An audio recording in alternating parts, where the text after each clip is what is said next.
How do you like your new Range Rover? I love it.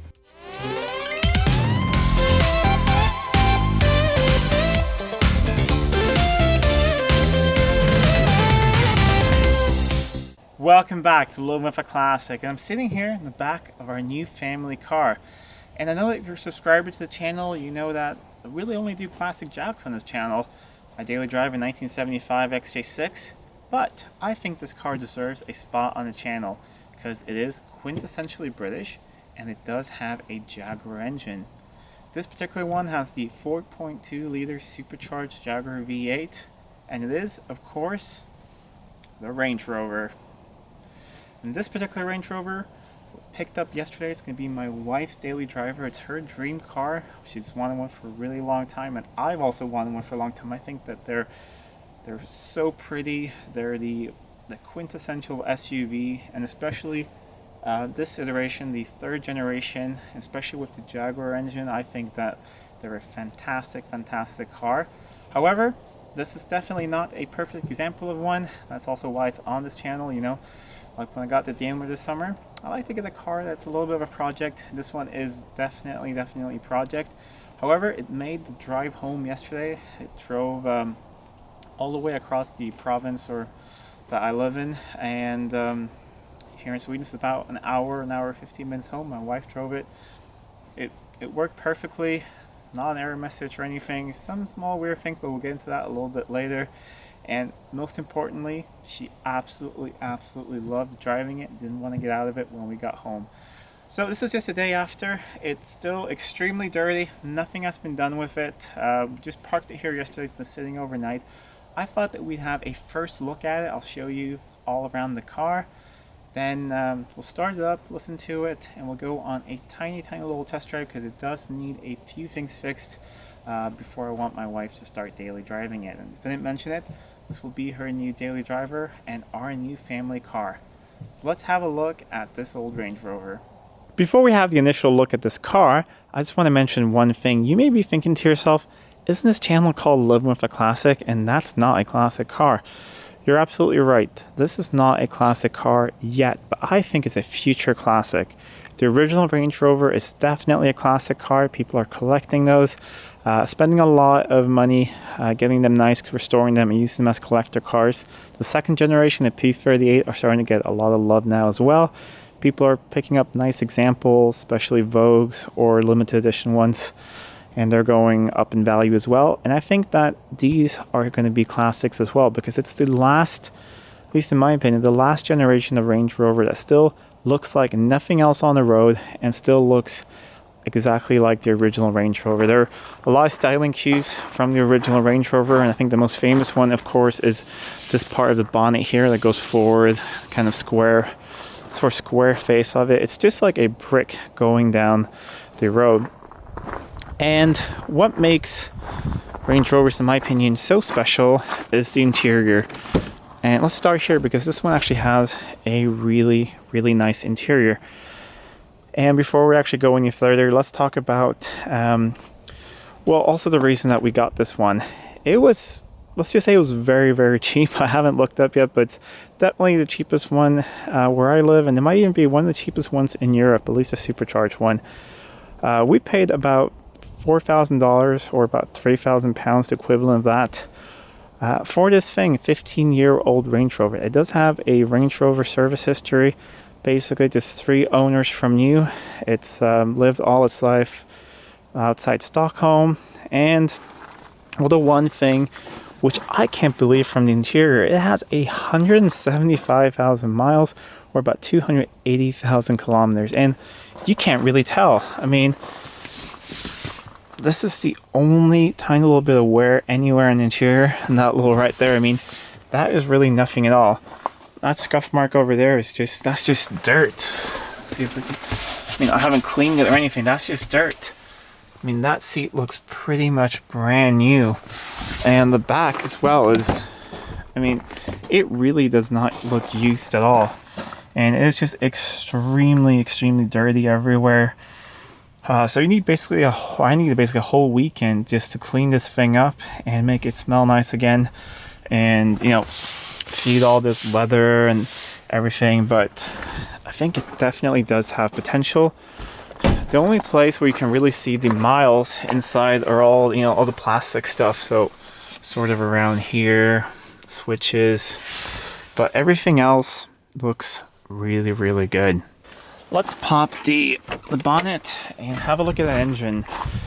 There's a lot of just plastic covering it over, so you can't really see much, but let's have a look anyway. And once again, I haven't cleaned anything or done anything. We just drove it home like this. And sitting all the way back there is that supercharged V8. So this is basically the same engine as the XJR, the XK8 of the same age. It's a 4.2 liter supercharged V8 developing about 390 horsepower, and I'm not actually sure how much torque. I'll look it up and put it down here, but it is quite a powerful car. It makes a lovely noise, and it seems to be running well. At the moment, it does need a service, so we're going to do the oil change. I believe it needs a thermostat as well, because on the way home, my wife said it didn't go up the temperature all the way. So we're going to change the thermostat, flush out the coolant system, do air filter, just go through all of that. It also has a little bit of a belt squeal on startup, so we're going to see if that is the main accessory belt or if that is a supercharger belt, if it's a tensioner or sort of what's going on. So I'm going to figure that out, fix that as well. Maybe replace the battery. I'm going to test it if it's good, because basically this car, in January, it passed inspection here in Sweden. And inspection is pretty strict, and it passed with no advisories, no nothing. And then it got parked, and it's been sitting since then until the beginning of November, and that's it. So I know that the battery was flat, but they put a charger on it. And I mean, the car starts and runs now, but these cars are really finicky when it comes to having good batteries. It's just like all the Jags of this era. If you have a bad battery on it, it will give you lots of errors. There's so much electronic stuff on this car. So I think as a precaution, and it's going to be winter here and cold, and my wife will be driving it, probably just going to put in a new battery in it. It's a giant 100 amp thing. Other than that, it is extremely dirty. Probably hasn't been washed in over a year, so that's going to be really fun, just to wash over the car and see what it looks like. I'm expecting scrapes and stuff in it. I'm definitely not expecting it to be perfect, but then again, we did not pay perfect Range Rover money for it. We're gonna have to have a look at the headlights as well. They're faded, and this one has condensation in it, and this one is faded as well. And I don't know, something's happened in there, so maybe we'll just polish them up, or I'll have a look and see if I can find something used. And there's a little bit of a crack down there as well. So we're going to see if we can find some things as well.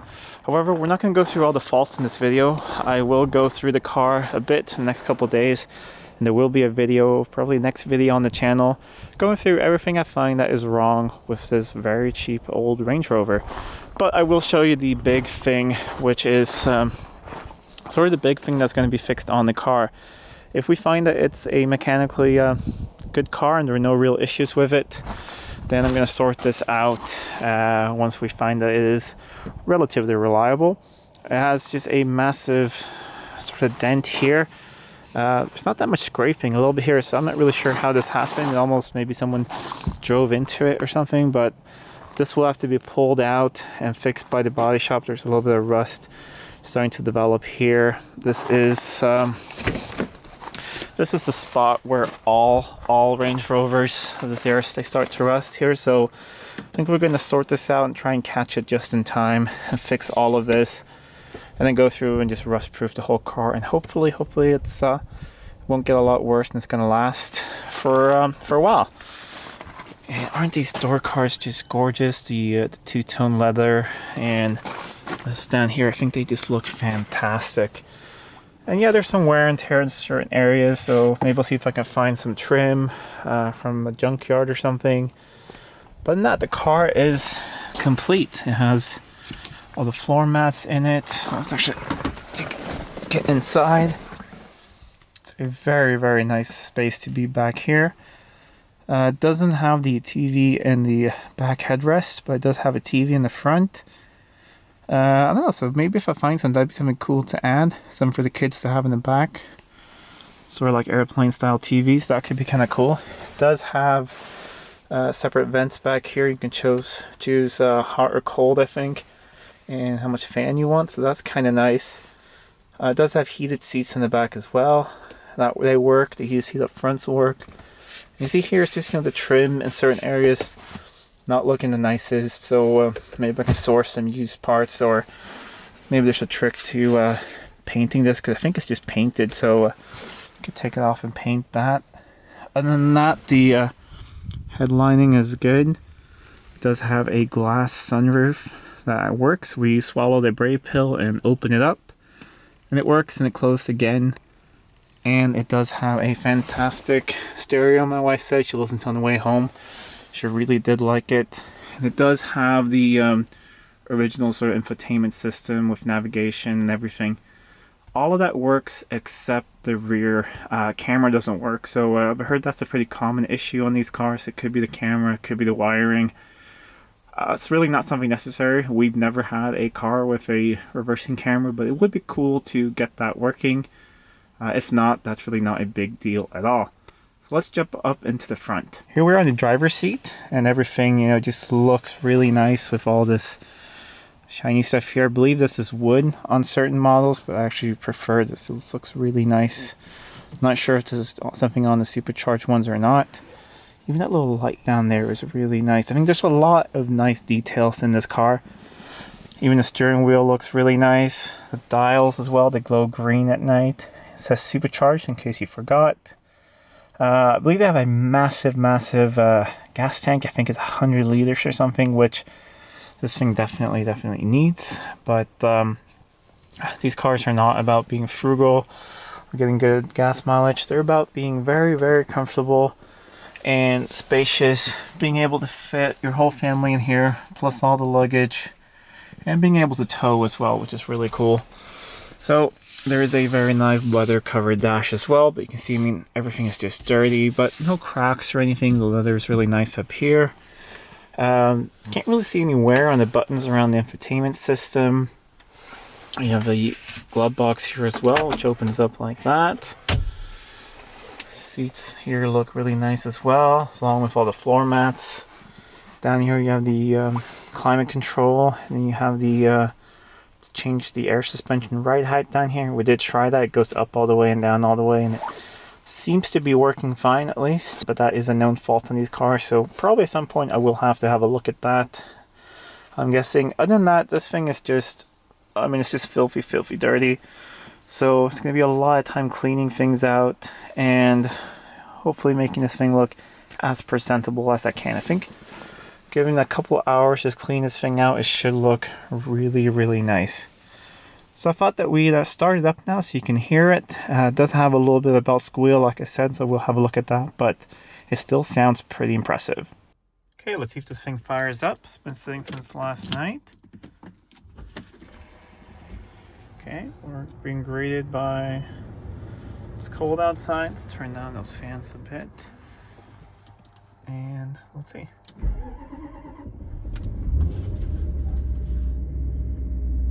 Yeah, fired into life.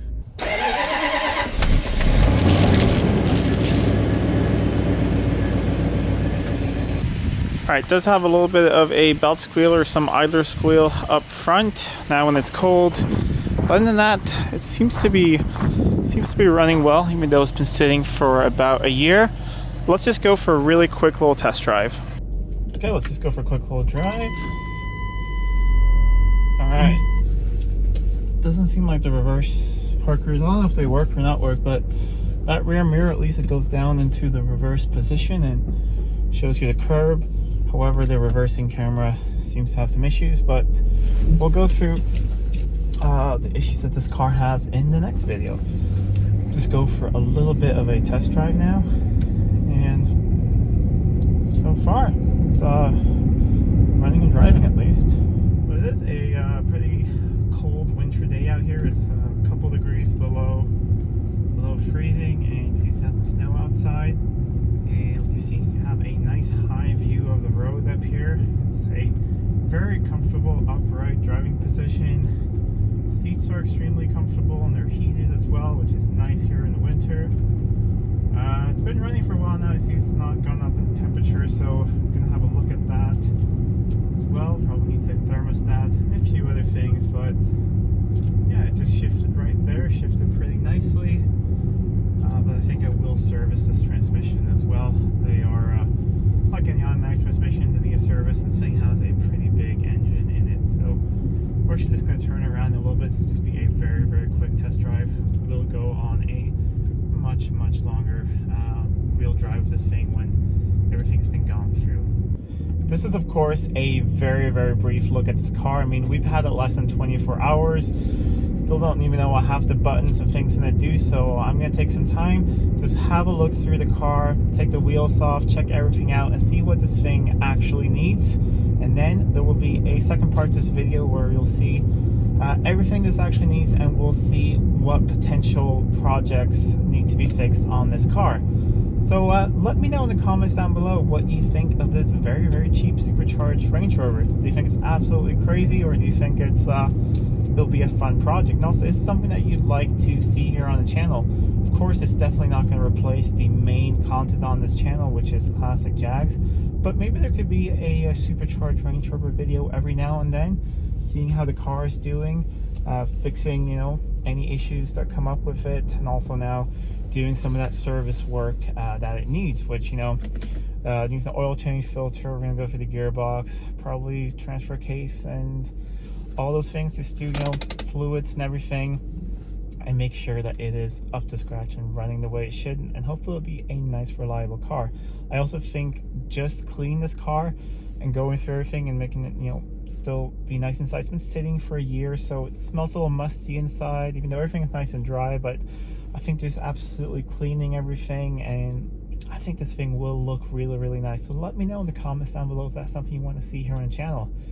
Anyways, if you're new to my channel, I hope you stuck around until now, and if you did, I hope you consider subscribing for some more content on classic Jags and this old Range Rover as well. Also, if you want to support the channel in any ways, I do have a store with some hoodies, some t-shirts, and mugs, and today is the last day of the opening sale. So if you use the promo code OPENING at checkout today on Monday, November 30th, you get 10% off everything. It's the sort of opening weekend I have for the store. So if you haven't checked out the store yet, there's a link down below. You can see if you like any products on there. Anyways, until next time, I'm Adam, and this was Living with a Classic. I'll see you soon.